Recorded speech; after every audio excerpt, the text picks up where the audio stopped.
Comment exporter une vidéo en conservant une super qualité dans Adobe Premiere Pro 2022. Salut à toutes et à tous, c'est Louis de Grain. Je suis très content de vous retrouver dans cette nouvelle vidéo. Pour rappel, notre mission chez Grain, c'est de vous aider à créer des vidéos de qualité pro, même si vous partez de zéro, et pour ceux qui le souhaitent, à faire de la vidéo leur métier. Juste avant d'aborder le sujet du jour, si vous voulez aller plus loin dans votre apprentissage de la vidéo, on a préparé une formation totalement gratuite d'1 heure dans laquelle on vous donne nos meilleurs conseils pour créer des vidéos au rendu pro, ainsi que les 6 étapes clés qui vous permettront de vivre de la vidéo le plus vite possible. Si ça vous intéresse, vous avez un lien juste en dessous. Dans cette vidéo, on va donc voir les différents réglages qu'on utilise chez Grain pour exporter une vidéo au format paysage, carré ou vertical dans le logiciel Adobe Premiere Pro. J'avais déjà fait une vidéo il y a 4 ans sur le sujet, mais depuis notre méthode a un petit peu évolué. Du coup, je vous laisse avec François qui va vous expliquer ça dans le logiciel. On se retrouve sur l'ordinateur et ici dans ma timeline, j'ai préparé un petit montage avec de la musique, les différents plans pour cette vidéo. Ici, j'ai un fichier pour ajouter du grain sur mon image. Ensuite, j'ai la lutte que j'ai mis sur cette vidéo. Et ici, juste au-dessus, j'ai un calque de correspondance couleur. Je m'explique. Si vous êtes par exemple sur un ordinateur Windows et sur le logiciel Premiere Pro, vous pouvez exporter votre vidéo sans ce calque de correspondance. Ça va très bien marcher. Les couleurs vont être exactement les mêmes que celles que vous voyez sur Premiere Pro, donc ça va être top. Par contre, si vous êtes sur un ordinateur de la marque Apple, que ce soit un iMac, un MacBook Pro, et ben vous allez être obligé de mettre ce calque de correspondance couleur. Il va en fait accentuer le contraste et la saturation, parce que Premiere Pro a un problème avec Apple. Quand vous allez exporter votre vidéo, elle va être complètement désaturée. Donc nous, on préfère la saturer un petit peu plus avant l'export, comme ça, lorsque vous regardez la vidéo sur votre ordinateur, elle est avec les bonnes couleurs. Vous n'avez pas forcément besoin de mettre du grain ou même de faire un étalonnage sur votre vidéo, mais là je les ai mis en exemple pour vous montrer un montage assez complet. Donc voilà, tout est prêt. Maintenant on va pouvoir venir au début de notre montage. Je clique sur la flèche du haut pour venir au tout début, et là j'appuie sur la touche I pour marquer l'entrée de mon export. Et ensuite, je viens à la fin, j'appuie sur la flèche du bas, puis la touche O pour mettre la fin de mon export.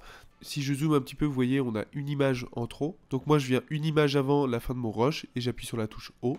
Et là, on est tout bon.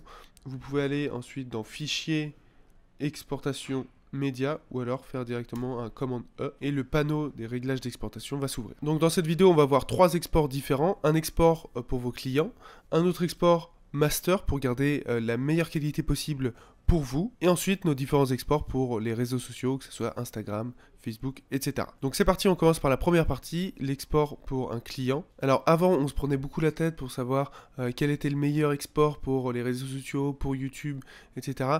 Mais maintenant, on se prend beaucoup moins la tête, on voit pas trop la différence. Nous, ici, on prend toujours du format H264. Ensuite, dans préconfiguration ici, on choisit YouTube 4K. Bien sûr, si vous êtes dans une séquence en Full HD par exemple, vous pouvez choisir YouTube 1080p, mais nous, on va prendre 4K ici. Ensuite, on descend ici, vérifiez bien que ce soit les bonnes dimensions de votre vidéo, sinon appuyez sur correspondance des sources. Ensuite, on descend un petit peu. Nous, on appuie toujours sur rendu à la résolution maximale ici. On clique aussi sur utiliser la qualité de rendu maximale ici. Voilà, ça vous permet d'avoir la meilleure vidéo possible. Ensuite, je descends. Ici, on change rien, on change rien, on change rien. Et pour le débit ici, quand je fais les premières versions pour mon client, par exemple, j'envoie tout en VBR une passe à 20, par exemple. Je me mets à 20 ici et à 20 ici. Voilà, pour les premières versions. Et à la fin, quand je lui envoie la version finale, je me mets en VBR 2 passes. Ici, je me mets à 40. Et à 40 aussi en dessous. Vous, si vous avez besoin d'avoir beaucoup de détails sur certains plans, vous pouvez même booster un petit peu ça et aller par exemple jusqu'à 60. Mais nous, on reste toujours à 40. Il faut savoir qu'au début, nous, on faisait tout en VBR une passe. Mais à certains moments, quand on exportait nos vidéos, on se rendait compte qu'il y avait des sortes de glitch dans certains rushs. Donc maintenant, on exporte toujours en VBR 2 passes et on n'a plus du tout ce problème. Ensuite, on descend, là, il n'y a rien d'autre.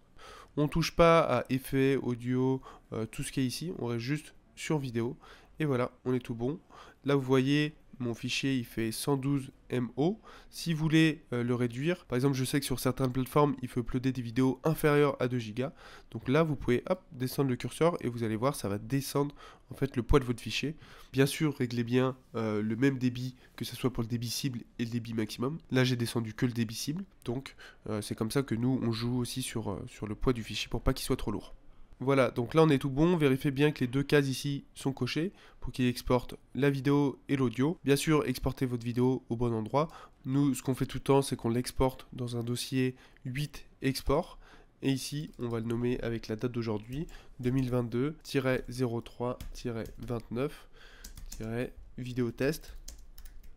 Voilà, enregistrer, et ensuite on peut appuyer sur l'export. C'est tout ce qu'on fait pour exporter une vidéo à nos clients.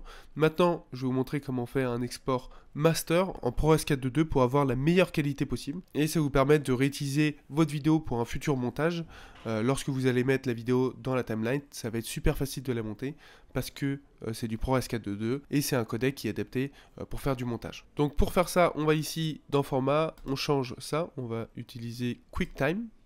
Ensuite, préconfiguration, j'ouvre et là on va choisir le Apple ProRes 4.2 classique. Il faut savoir que dans tous les cas, le Apple ProRes ça va être un fichier qui va être très très lourd. Donc nous, je vous l'avoue, on l'utilise pas trop souvent, mais dans certains cas, ça peut être utile.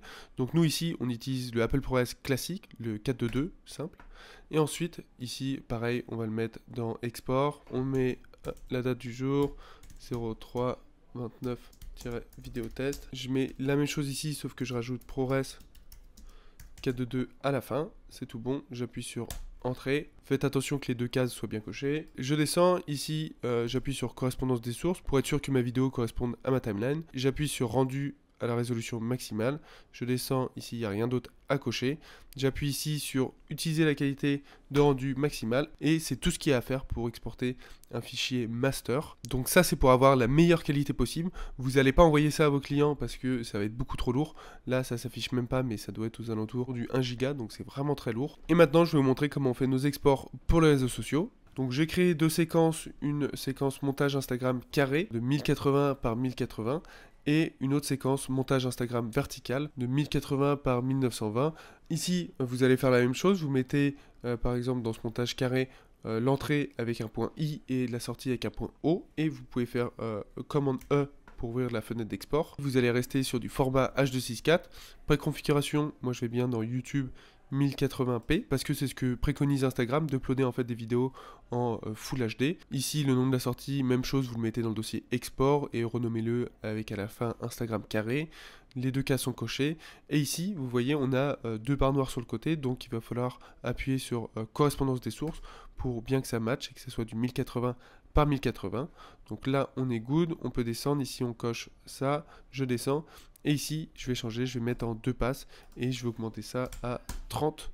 Je booste un petit peu parce que là, on est sur de la Full HD. Normalement, pour de la Full HD, on reste à 16 et pour de la 4K à 40. Mais là, vu que c'est un post sur Instagram, on a envie que le débit soit un petit peu plus élevé. Donc, moi, je mets tout le temps 30. Voilà. Je coche ça et c'est tout ce qu'on a à faire. Vous voyez, c'est assez simple. Faites juste attention à la correspondance des sources. Dernière petite astuce, une fois que vous avez fait tout ça, vous pouvez créer une préconfiguration. Donc vous allez ici sur ce petit logo, vous tapez préconfiguration, Instagram carré, voilà, et voilà, vous appuyez sur OK, et ici vous allez voir, vous avez une préconfiguration Instagram carré qui s'est créé. Et maintenant, à chaque fois que vous voulez faire un export carré, vous pouvez cliquer directement là-dessus et ça va rentrer toutes les préconfigurations. Donc à savoir la largeur 1080, la hauteur 1080 et ensuite quand vous descendez le débit VBR 2 passes à 30. Vous pouvez faire ça pour plein de choses si vous voulez mettre une préconfiguration pour du Instagram vertical, pour du 4/5e. Donc voilà tous nos réglages d'export, que ce soit pour nos clients, pour créer un fichier master dans la meilleure qualité possible ou alors pour exporter sur les réseaux sociaux. J'espère que ça vous a aidé et d'ailleurs si vous voulez aller plus loin dans le montage sur Adobe Premiere Pro, on vient de sortir une nouvelle formation spécifique sur ce logiciel Adobe Premiere Pro où on vous explique tout notre process pour organiser vos fichiers, faire un bon dérush, monter en rythme, l'étalonnage, bref, un petit peu tout. Et cette formation est aussi incluse dans l'école Grain. Donc je vous mets des liens juste en dessous si ça vous intéresse. Et moi je vous dis à très vite dans une nouvelle vidéo.